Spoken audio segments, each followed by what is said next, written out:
Chapter 3. I want to welcome you all back to my third chapter of our journey begins with our son's TBI condition. Thank you for visiting my channel again, and please hit like and subscribe. This chapter is going to describe how your loved one might feel. I am not a health professional or a certified counselor. I am not in the position to tell you what to do. Your loved one may feel frightened and lost. They may feel like everyone has abandoned them. It is hard for them to understand what is going on. This is also a time that my husband and I felt so alone, not knowing what we could do to help our son. Just being there with him as much as possible and letting him know how much he means to us, how much he is loved by his family and his mom and dad. My son had so many friends where he worked. He had been at his job over 20 years and loved his work.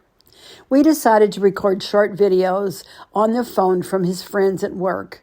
We played the videos and he seemed like he enjoyed listening to them. If he was a little agitated, this calmed him down. I think anything that helps to stimulate their memory is helpful. Music, YouTube, and videos he liked. Our son liked a lot of sitcoms and fishing videos. We played different things every day. You can also find healing music for brain injury and great healing prayers. You can find them on YouTube. Research for TBI and find information from doctors and people who have gone through TBI in recovery. No one can tell you how long your loved one might take to recover.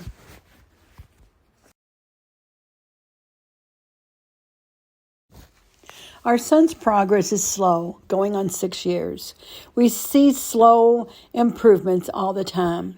You can tell by the facial expressions that he knows what is going on, and when any of the medical staff come in to talk to us, you can tell he is listening to everything. All TBI patients are different and heal differently. With our son, his damage was scattered, so the different parts of the brain are in the process of healing. When the brain suffers an injury, it tries to heal itself using an ability called neuroplasticity. This refers to the way neurons' signaling pathways are rewired to reconnect injured regions or find detours to restore the brain function.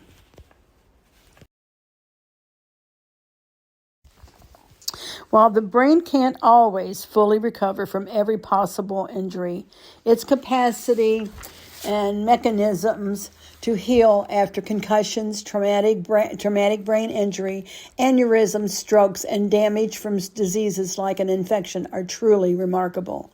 We continue to pray all the time, and we know only Jesus knows the right time for our son's total healing. To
conclude this chapter, I want to talk a little bit about what we needed to know when our son was leaving the LTAC hospital.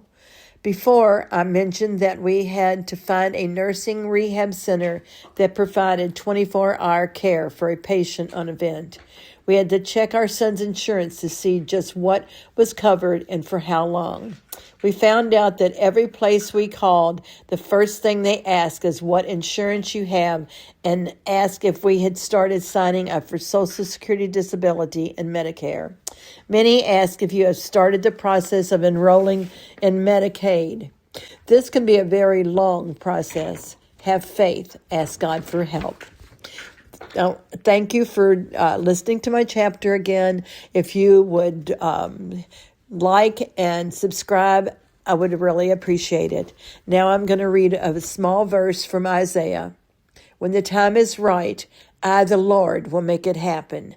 If you believe, always say amen. So amen, and thank you.